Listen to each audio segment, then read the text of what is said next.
Assalamualaikum warahmatullahi wabarakatuh. Waalaikumsalam. Bismillahirrahmanirrahim. Subhanallahil jabbaril qahhar. Walhamdulillahil ghaffaril sattar. Wassalatu wassalamu ala nabiyil mukhtar. Wa ala alihil adhar. Wa ashabihil akhyar. Wa atba'ihil abrar. Nota keberatan eksepsi Al-Habib Muhammad Rizik bin Husain Shihab atas dakwahan jaksa penuntut umum. Nomor perkara PDM 013 JKT Tim EQ 02 2021 tentang kasus kerumunan Megamendung Bogor.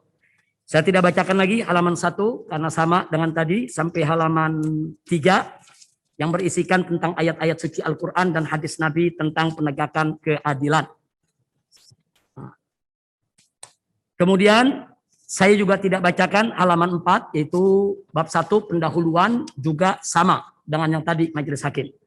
Langsung ke halaman 5 yaitu Romawi 2. Ya. Bismillahirrahmanirrahim. 2 Romawi kriminalisasi cinta dan kerinduan. Pada tanggal 10 November 2020, saya dan keluarga tiba di Bandara Soekarno-Hatta Cengkareng dan disambut jutaan umat dengan antusias serta spontan karena cinta dan rindu. Terjadinya kerumunan jutaan manusia saat pandemi tak terhindarkan. Namun demikian, alhamdulillah, kerumunan tersebut tidak dipermasalahkan oleh pemerintah dan tidak diproses hukum sebagai pelanggaran prokes. Lalu pada tanggal 13 November 2020, saat saya datang ke Bogor dengan tujuan pesantren agrokultural Markas Syariat, tanpa diduga di pertigaan Gadok disambut ribuan umat Islam sepanjang jalan. Dari mulai Gadok hingga pesantren Markas Syariat secara spontan dan antusias umat berbondong-bondong menyambut karena cinta dan rindu. Dalam peristiwa ini pun terjadinya kerumunan dan pelanggaran prokes tak terhindarkan. Bukan karena disengaja atau direncanakan, akan tetapi karena spontanitas kecintaan dan kerinduan. Namun berbeda dengan kerumunan bandara. Walaupun jumlah massa kerumunan Megamendung jauh lebih kecil, namun justru dipermasalahkan dan diproses sebagai pelanggaran prokes. Anehnya, saya yang tidak mengundang, tidak mengajak, tidak menyuruh, tidak merencanakan penyambutan tersebut, bahkan saya justru kaget mendapat penyambutan yang luar biasa dari masyarakat Bogor, tetapi saya malah ditersangkakan. Bagi saya, menjadikan penyambutan masyarakat yang spontan dan antusias karena cinta dan kerinduan sebagai tindak kejahatan pidana adalah merupakan tindakan berlebihan dan terlalu mengada-ngada, bahkan merupakan kejahatan kriminalisasi cinta dan kerinduan. Saya ulangi, bagi saya menjadikan penyambutan masyarakat yang spontan dan antusias karena cinta dan rindu tersebut sebagai tindak kejahatan pidana adalah merupakan tindakan berlebihan dan terlalu mengada-ngada, bahkan merupakan kejahatan kriminalisasi cinta dan kerinduan. Oleh karenanya, harapan dan permohonan saya kepada majelis hakim yang mulia untuk menolak kriminalisasi cinta dan kerinduan umat dengan jalan membatalkan semua dakwahan jaksa penuntut umum yang mengada-ngada demi hukum dan keadilan. Di sini saya tegaskan, satu, bahwa saya ke pesantren alam agrokultural Markas Syariat di Megamendung Bogor adalah sama dengan saya pulang ke rumah. Karena saya sebagai pendiri dan pembina pesantren Markas Syariat punya rumah tinggal di pesantren tersebut. Dua, bagi saya menggelar acara peletakan batu pertama Masjid Raya Markas Syariat dan peresmian media TV Markas Syariat hanya untuk warga Markas Syariat yang terdiri dari guru, pengurus, santri yang memang tinggal di komplek pesantren, bukan untuk warga luar. Itu pun harus tetap dengan prokes. Tiga, bahwa adanya warga luar yang bertamu ke Markas Syariat adalah inisiatif mereka, bukan karena diundang. Dan itu pun mereka sebagai tamu tetap harus ikut prokes. Empat, bahwa di Jalan Raya Gadok, Puncak, Megamendung, saya tidak melihat TNI, Polri, Satpol PP, Satgas Covid yang memberi arahan kepada masa kerumunan. Saya ada di atas mobil saat itu karena mobil saya tidak bisa jalan. Saya minta masyarakat minggir, berikan jalan agar saya cepat sampai ke pesantren. Dan saya terus mengingatkan masyarakat tentang prokes. Tapi anehnya, Ada puluhan bahkan mungkin ratusan ribu orang kumpul di jalan raya.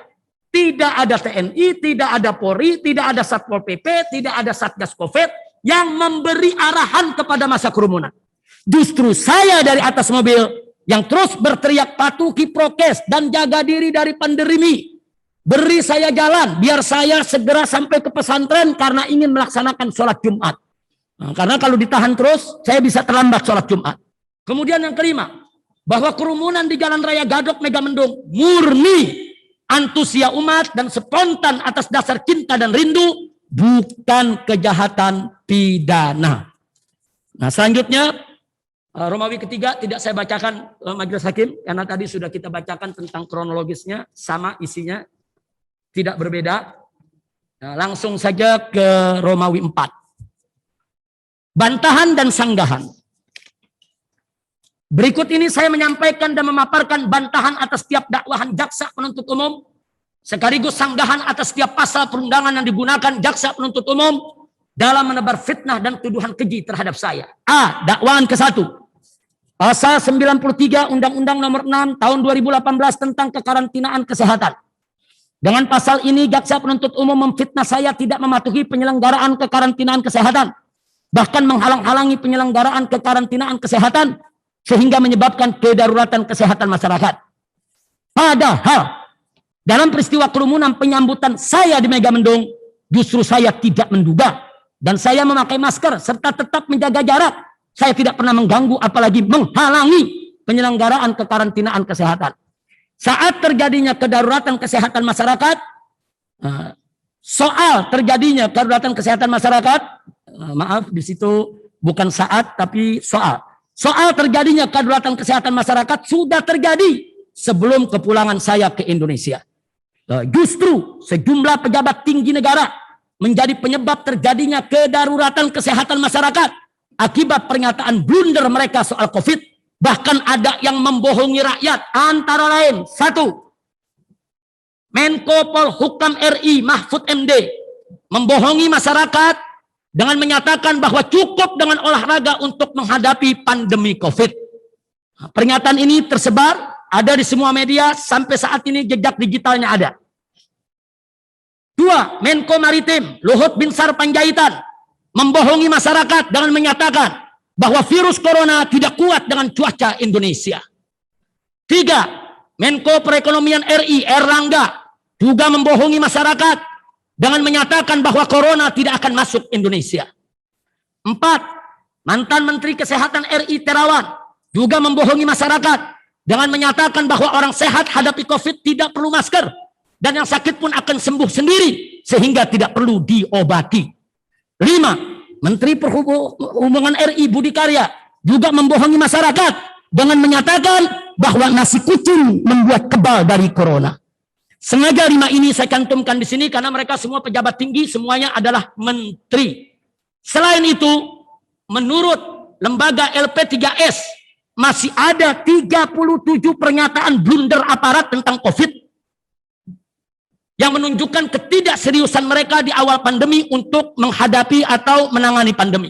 Pertanyaannya, kenapa bukan mereka yang diproses dengan undang-undang ini? Kenapa bukan mereka yang diseret ke sidang pengadilan ini? Kenapa harus saya? Karena itu saya minta kepada majelis hakim yang mulia untuk bisa demi tegaknya hukum dan keadilan untuk membatalkan dakwaan ke-1 tersebut. Karena dakwaan ini terlalu mengada-ngada dan bersifat diskriminatif. B. Dakwaan kedua. Pasal 14 ayat 1 Undang-Undang Nomor 4 Tahun 1984 tentang wabah penyakit menular. Dengan pasal ini, jaksa penuntut umum memfitnah saya telah dengan sengaja menghalangi pelaksanaan penanggulangan wabah sehingga terancam 1 tahun penjara. Bantahan dan sanggahan saya terhadap dakwaan kedua ini sama dengan bantahan dan sanggahan saya atas dakwaan ke-1. Dakwaan ketiga, pasal 216 ayat 1 KUHP. Dalam pasal ini, jaksa penuntut umum memfitnah saya melakukan perlawanan, yaitu melawan atau mencegah atau menghalang-halangi atau menggagalkan tugas pejabat yang bertugas mengawasi atau mengusut atau memeriksa perbuatan pidana sehingga terancam penjara 4 bulan 2 minggu. Sekali lagi, bantahan dan sanggahan saya terhadap dakwaan ketiga ini sama dengan bantahan dan sanggahan saya atas dakwaan ke-1 dan kedua. Karena memang saya tidak pernah menghalang-halangi penyelenggaraan kekarantinaan kesehatan atau pelaksanaan penanggulangan wabah atau petugas negara. Karenanya bagi saya ketiga dakwaan jaksa penuntut umum adalah fitnah, sehingga saya mohon kepada majelis hakim yang mulia dan terhormat agar membatalkan semua dakwaan jaksa penuntut umum demi hukum. Nasihat saya untuk kepolisian dan kejaksaan, jangan buat dagelan hukum karena akan merusak citra penegakan hukum di Indonesia. Majelis hakim yang mulia, akhirnya sampai kepada penutup, saya hanya ingin menyampaikan kepada majelis yang mulia ini sebelum saya tutup eksepsi saya, bahwa kasus kerumunan prokes ini menyebabkan saya berhadapan dengan 3 berkas, 3 sidang, dan 3 vonis, 11 dakwahan, dan 18 pasal. Tidak sampai di situ, juga menyebabkan organisasi saya dibubarkan, pesantren saya diancam digusur, pengawal saya dibunuh, kemudian sudah dibunuh, difitnah, sekolah anak saya diganggu, pekerjaan mantu saya juga dihalang-halangi, kemudian ditambah lagi tidak sampai di situ, ATM keluarga saya sampai saat ini masih diblokir. Nah, kemudian saya tidak paham kenapa kok gara-gara prokes jadi sedahsyat dan sehebat ini. Akal sehat saya nggak mampu untuk mengurai ini. Kenapa akibat prokes kok ada yang dibunuh, ada pemblokiran, ada pembubaran organisasi. Jadi sekali lagi itu semua menunjukkan bahwa sidang pengadilan ini, maaf sekali lagi, beribu maaf, proses yang saya alami dari mulai penyidikan sampai hari ini dan seterusnya, ini hanya merupakan dagelan politik yang penuh dramatisir. Saya mohon kepada Allah, mudah-mudahan majelis hakim yang mulia dijaga oleh Allah, dilindungi oleh Allah dari segala intervensi dan tetap bisa memutuskan dengan keadilan. Sebagai penutup, akhirnya saya memohon dengan sangat kepada majelis hakim untuk mengeluarkan yaitu putusan sela agar kasus daripada kerumunan Petamburan maupun kerumunan Megamendung yaitu ditolak dan dibatalkan, dan saya dengan kawan-kawan bisa dibebaskan tanpa syarat demi tegaknya keadilan. Sekian, terima kasih. Rabbana atina fid dunya hasanah wa fil akhirati hasanah wa qina adzabannar. Wa sallallahu ala sayyidina Muhammadin wa ala alihi wa sahbihi ajma'in. Walhamdulillahi rabbil alamin. Sekian eksepsi saya. Terima kasih banyak. Hasbunallah wa ni'mal wakil, ni'mal maula wa ni'mal nasir.